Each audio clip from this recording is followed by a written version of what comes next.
More than 300 people are feared dead after a huge mudslide engulfed workers at a mine in the south of Brazil. Rescue teams say there's little hope of finding more survivors. The miners were eating their lunch in a canteen when a dam built to retain millions of tons of mining waste gave way. While prosecutors have begun moves to freeze assets of the mining company Vale. Our Brazil correspondent Julia Carneiro reports from Brumadinho. A trail of devastation, strong currents of thick mud swept through the rural mining community of Brumadinho, burying houses, vehicles, plantations, and people. There were some lucky ones, like this woman, clearly exhausted and relieved to be alive. Authorities say now there's less hope of finding survivors. The desperation at this center, where families await any news of their loved ones, is unrelenting. This man's brother had started working at the mine only a month ago and is now among those missing.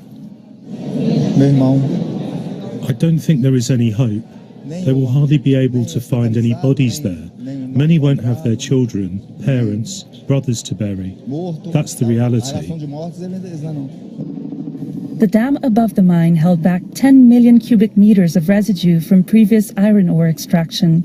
It collapsed as hundreds of workers of mining giant Vale were having lunch in the cafeteria. This used to be a river and there used to be a bridge there, but everything has been engulfed by the sea of sludge.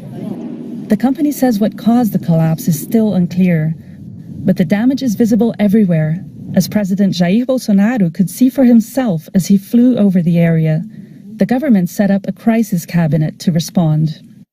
The tragedy comes just 3 years after another dam operated by the same company in the same state collapsed, killing 19 people.